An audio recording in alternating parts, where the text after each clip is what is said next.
is here with us. He is going to join us momentarily. He's one of our favorite people at Fox Sports. I'm going to give you a hint. That is what I do. Much like Cher and Kanye and Madonna and Oprah, the guy goes by one name. That's how popular he is. I'm so excited. Kevin Wildes. Well, I'm excited too. All I've heard is that he's funny, he's brilliant, his name starts with a B, and he loves the Clippers. So, Nick, I'm thinking Billy Crystal, buddy. Billy Crystal, welcome to the show. What a huge Hollywood star. Yes. Here's what I'll say about the man Jenna's about to introduce. I think America already knows he is, and it pains me to say this, the best basketball analyst in America. It pains me because one day maybe that'll be me, but currently it's him. What America, unless they listen to his brilliant radio show in the evenings on Fox Sports Radio, what they don't know is his favorite sport might actually be football. I've sat with him 10 feet from where I'm sitting right now, many a Sunday, and watched football. And he's as often wrong about the NFL as he is about the NBA. Jenna, tell America who this person is. Let us not wait a second longer. I'm a terrible waiter. Ladies and gentlemen, our new co-host here on First Things First, Chris Broussard. Broussard. Yeah. Welcome, buddy. My goodness. I will never call you. Great to have you. What an intro. Thank you for that huge introduction. You know, I love all you guys. I'm so excited. I love everyone on this show, even Nick. And Nick, you wore a tie in honor of me. This is only the second time I've ever seen you with a tie on the show. I love it. Thank you. I'm going to, listen, and I'm going to make a deal before we get started. I'm going to wear a tie every day until you defeat me in a debate. So, Wildes, it's going to be ties for life for your old buddy Nick Wright, it looks like. But as soon as it happens, we'll go back to no ties, Jenna. Then we should start Jordan versus LeBron and just dive right into the biggest debate you guys have ever. We will not do that. Instead, we will kick off this Monday morning. There you go. In the NFL, they wrapped up the preseason last night, meaning, guys, Broussard, we are on to the big games, but not before a little analysis of what we saw last night. All right, here we go. Giants, Patriots, all New England eyes focused on the quarterbacks. Cam Newton started for the third straight game, played just 2 series, 2 for 5, 10 yards and a pick. He played with the starters. Then Matt came on. He played with the backups. 1 touchdown, but he led 3 touchdown drives total. Mac making one final push for QB1. Take a listen. Do you think you've played well enough to be the starter? What'd you say? Do you think you've played well enough to be the starter? I mean, I've gotten a lot of opportunities to play, and I can improve on everything that I want to improve on. So I think just learning from Hoyer, Cam, Jarrett, anybody I can, and just listening to Josh and his coaching. There's a lot of work to do, but I think I've made progress. But honestly, it's just the only thing that matters is today. And then tomorrow, I'll focus on tomorrow. But I think the past is the past, and we're kind of moving on to the new season here. Have you made a decision on who will start at quarterback in the regular season opener? Yeah, no, we still have a lot of decisions to make.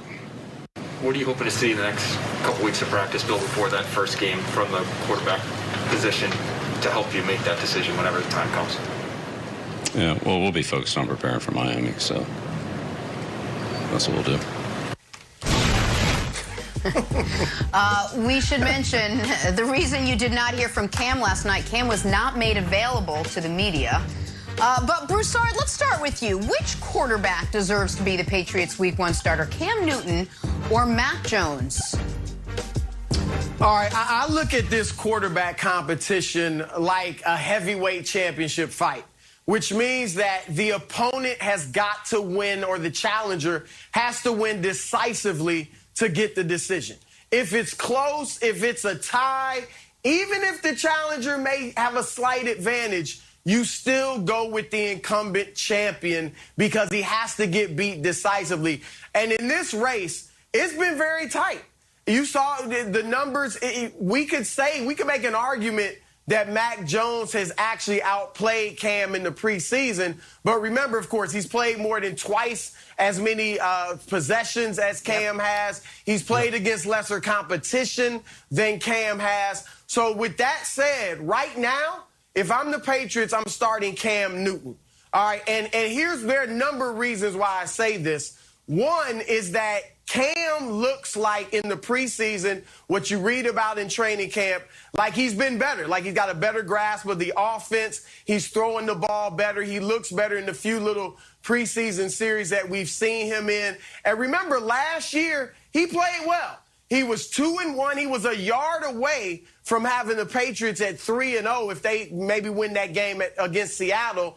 And then COVID struck. And he admitted that COVID took him down for a while. And so I want to see, if I'm the Patriots, how much of last season's poor play after COVID was actually the COVID, or was that just Cam not having anything left? He's a leader on that team. The coaches love him. The players love him.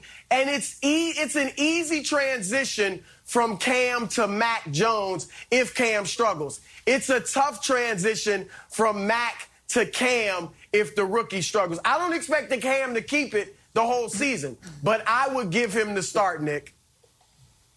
Well, that last part I think's key, and I'll get to that in a moment. But to further your analogy, Broussard, to me, if this is a boxing match, the title was vacated, and it's two guys, neither of whom comes in the champion, neither of whom is the incumbent. I know Cam was there last year, but it's not like he has a long history of high-level play with this organization to where he really has to be beaten out the way, for example, Joe Flacco, even though Flacco had not been good in a number of years, he had won a Super Bowl with the Ravens, he'd been there for a decade, so Lamar was going to have to really, really run away with it if he was going to be the week 1 starter. And I'm shocked I'm saying this because Cam Newton is one of my favorite players over the last 10 years. Always has been. I've always defended Cam in the face of what I thought had been in the past unfair criticism.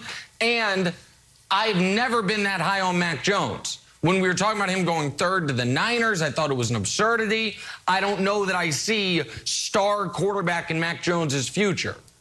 But I think Mac Jones should be the Patriots' week 1 starter, and I think so for 3 reasons. One is what Broussard said at the end. I think everyone on this panel is going to say, yeah, we think at some point Mac Jones will be the starter. Well, if that's the case, then it's hard for me to make the argument not to have that some point be immediately. The second point is something Broussard said, and we can show the numbers. Mac Jones did outplay Cam Newton this preseason.